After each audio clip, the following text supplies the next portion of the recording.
Hello and welcome to a special one-hour program on Arun Jaitley's first full budget. In part 2, I shall talk to a combination of India's top industrialists, bankers and financial editors to see how they respond to the specific content of the budget. But first, I have with me 3 of the country's top politicians to tell us how they view Mr. Jaitley's efforts.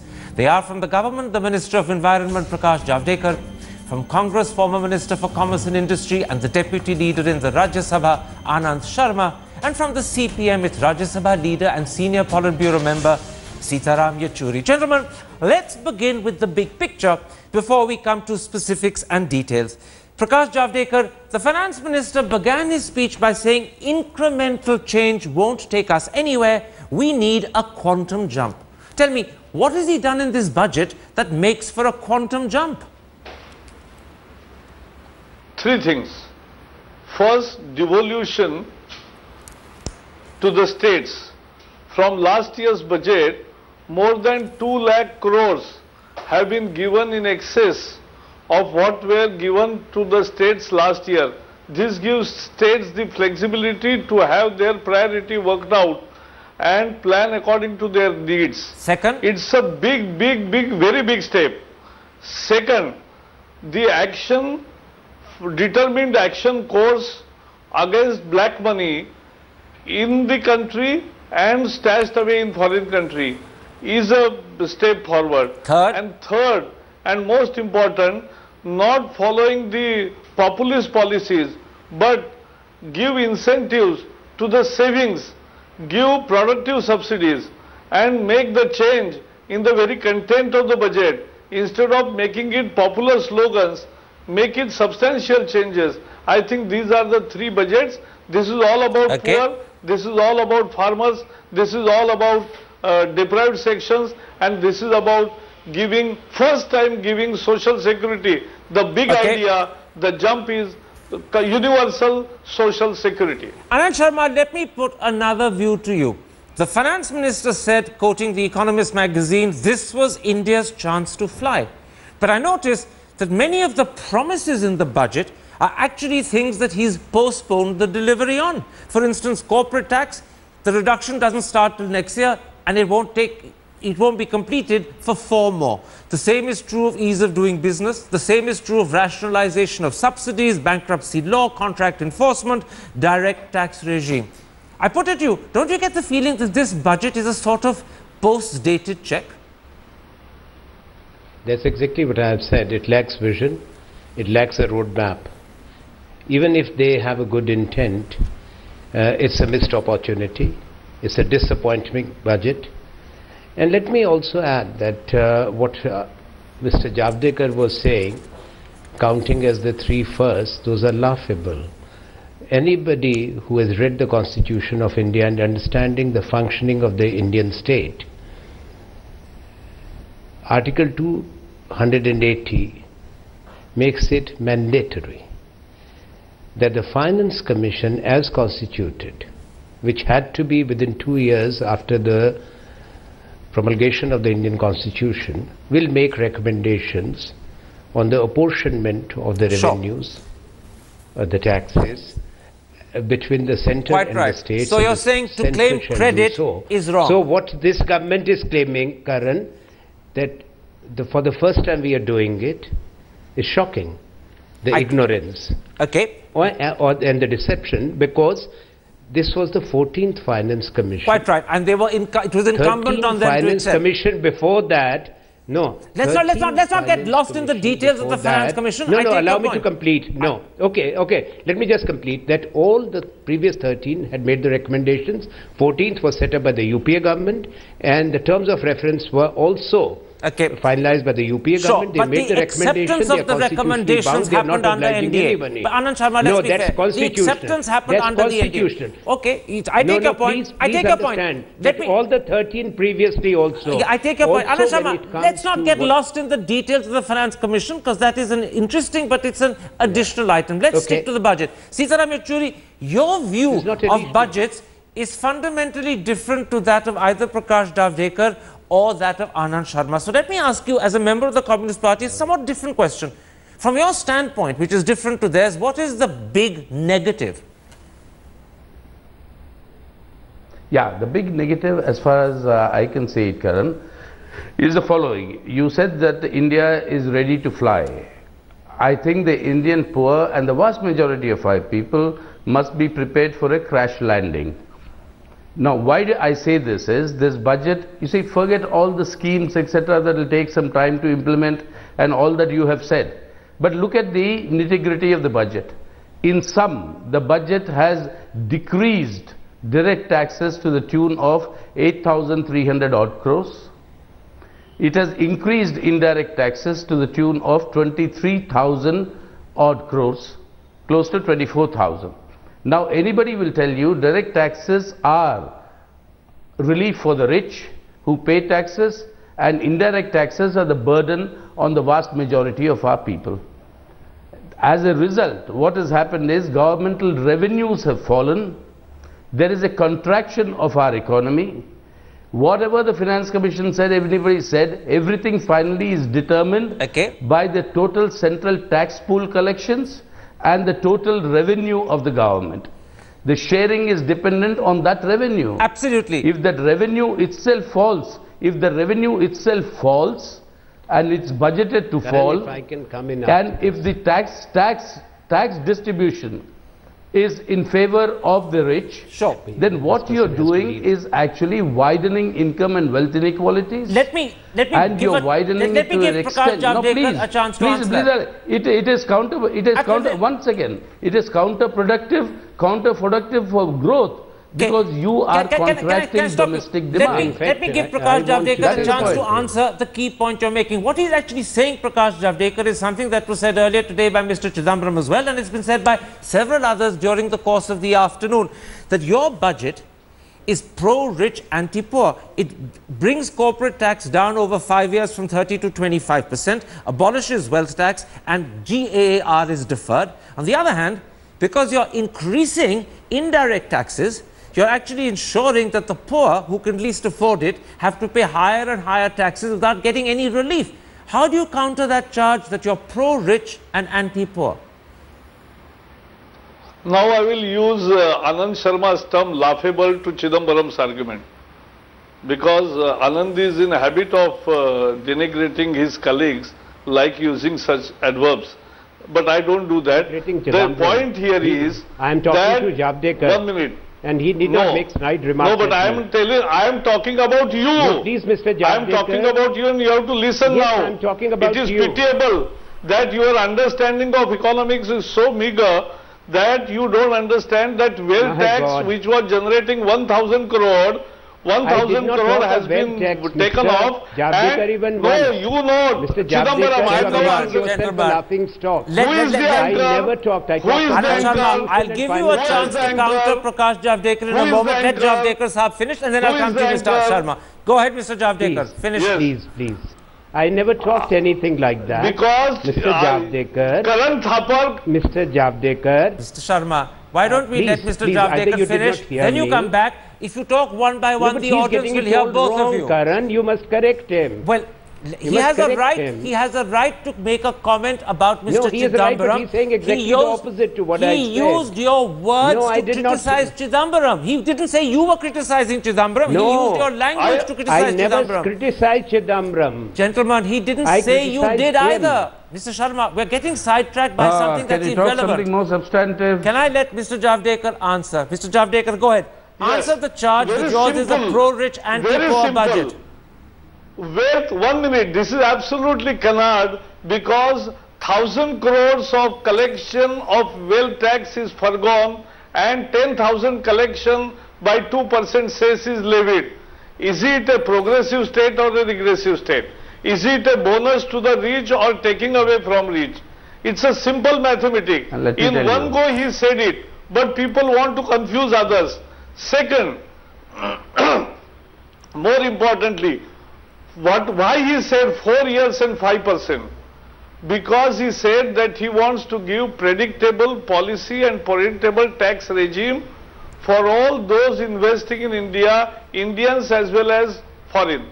So, Mr. Javadekar, I'm going to interrupt you at that point. One usually gives predictability when you're coming up with adverse decisions. When you're actually giving them a benefit, you don't need to be predictable. No. They're very happy to be surprised.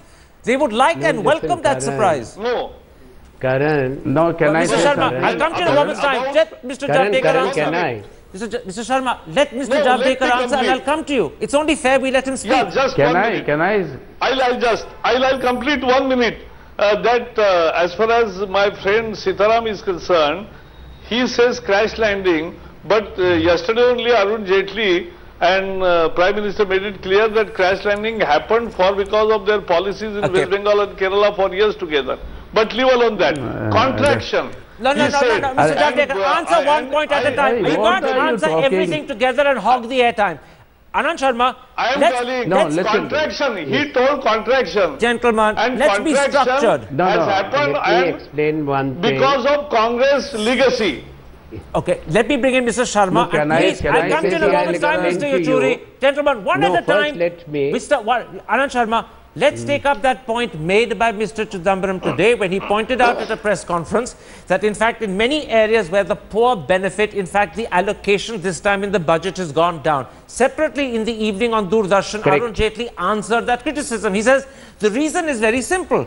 10% more money is now under the 14th Finance Commission going to the states. Therefore, the quantum of money that the centre had to disburse has come down. But the total amount between the centre and the states that will be disbursed will actually go up because you're forgetting the state share. Let me answer that in one sentence. Go ahead, answer it. 1 moment, Mr. Yechury. Let Mr. Sharma speak. Gentlemen, one at a time. Otherwise, none of you can be heard. Yes. If 1,33,000 more have been given because of the Finance Commission recommendations, then 1,10,000 crores have been taken back. That is only as the reduction or the cut in the planned budget. And another 1,33,000 crores have been again taken away. If you look at the budget, if you look at the expenditure budget, the central plan assistance has been cut by almost 4/5 of the amount which is being transferred. And then if you add the two together, then actually more money has been retained by the centre than being transferred to the states. Okay, fine. Then the cess, you've made that point. Cess including, Karan, both, please allow me to complete. Very quickly, both the cess, the new cess have been added, and this money collected through the cess, which is a burden on the common man, even on those who don't pay taxes, because it's in addition to the services. Make the point quickly, Mr. Sharma, because there are others waiting to speak. The cess money goes to the Consolidated Fund of India. Not even a penny of the cess collection goes to the states. I understand. Now I'm going to bring in Sitaram Yechury. I'm bringing in Sitaram Yechury because it's only fair others get a chance to speak. One thing, Karan, one thing is important, that the size of the budget is still smaller. If you look at the revenue collection, it's going to be much less. Well, Mr. Jaitley disputed that. You're disputing Mr. Jaitley's answer. You have a right to do so. That's not true. I'm disputing that. On the other hand, although the image being portrayed by the opposition that this is pro-rich, anti-poor, there's a slew of insurance measures that actually are specifically targeted at the underprivileged and the poor. Accident insurance of 2 lakhs, life insurance of 2 lakhs, senior citizen security fund, the Atal Pension Yojana, and there is at least a theoretical commitment for a universal social security system, although the budget doesn't say when and if it will happen. Now, surely those are first-time ventures for the poor that's never happened before. No, the point is, the question is of realization. To answer your question that you posed, Mr. Thapar, the question is that of realization. During the last 5 years, how many insurance schemes were announced, and of them only one, that is the health insurance, actually took off. You see, announcements don't mean anything. Please listen to me, that you are talking of center state shares and you're talking of the Finance Commission, etc. But I just repeat in one sentence, all this is determined by the central pool of your tax resources. If your governmental revenue is declining, your tax revenues are declining, then this share will also decline correspondingly. Well, hang on a second. For heaven's sake, talk about facts. Talk about economics and facts. He answered that as well. And not about rhetoric. Let me point out his answer to you. Listen. He said in his interviews that he believes that there's going to be a 15% growth in tax revenues, which will make up for the additional amount he's giving the states. So at the end of that year, he believes that he will have made up what he's giving the states. Where is that money coming? Through better economic activity. Where is the money coming? Through better economic activity. From central resources. They are coming from central resources.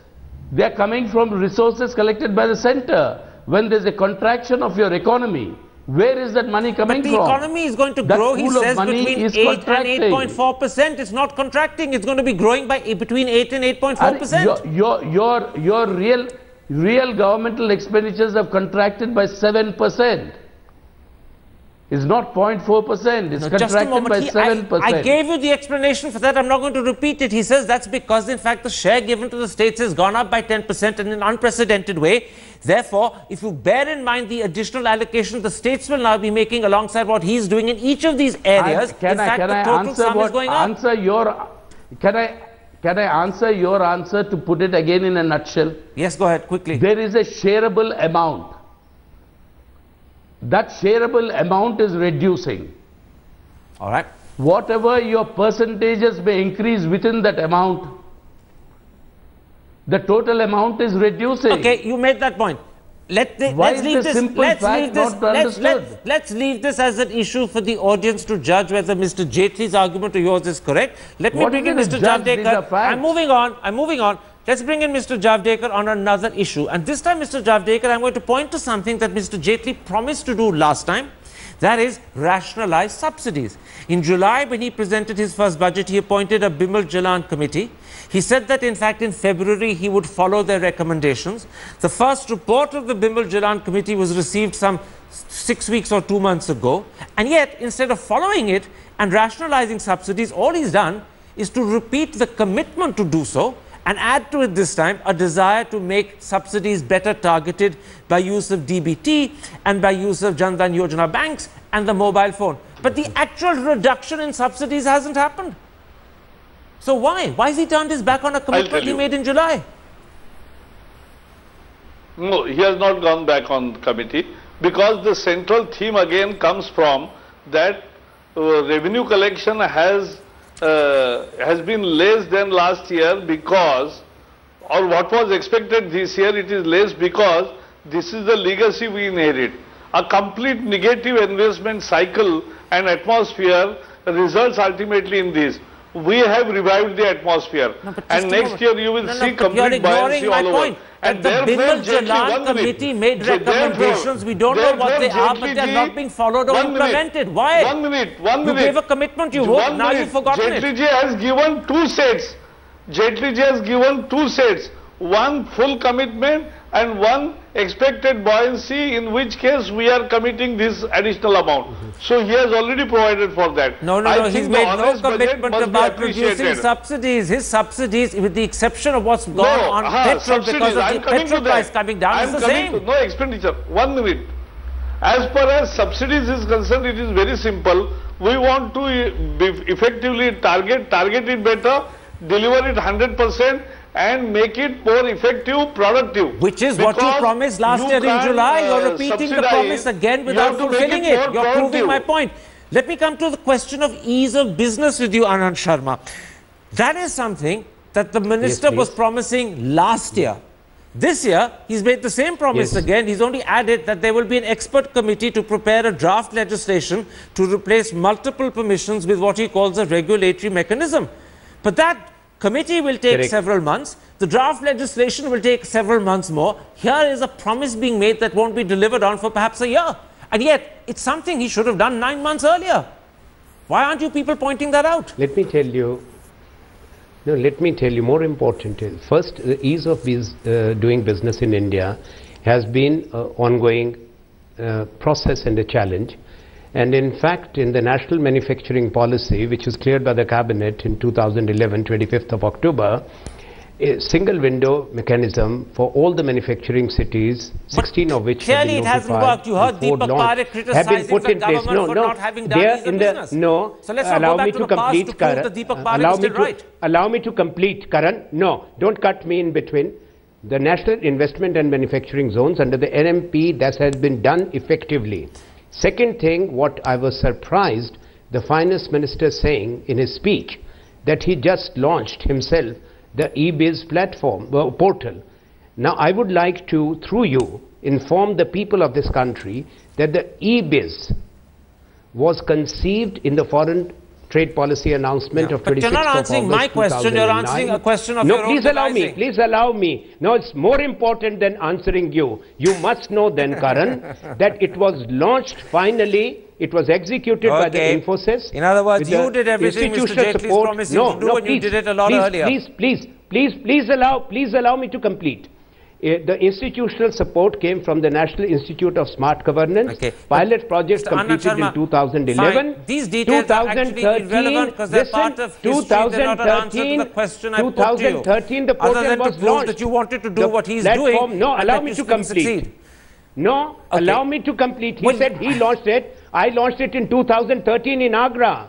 All right. And the Common Delivery Services platform was launched a year ago. Yeechuri, I want to bring you in because I want to put something else to you. You have often in earlier budget debates said to me that the real important thing for the government to do is to put money into the economy to fuel investment, to create jobs, and as a result to put income into people's pockets. I put it to you that the money being put into infrastructure, 70,000 directly more than last year, another 20,000 in the National Investment Infrastructure Fund, and then there are a whole lot of other things like tax-free infrastructure, bonds, corporatization of ports, revisiting PPP. All of that is actually doing what you've been recommending in the past. Do you give Mr. Jaitley credit for what he's doing in terms of infrastructure? Because he's doing what you've been talking about.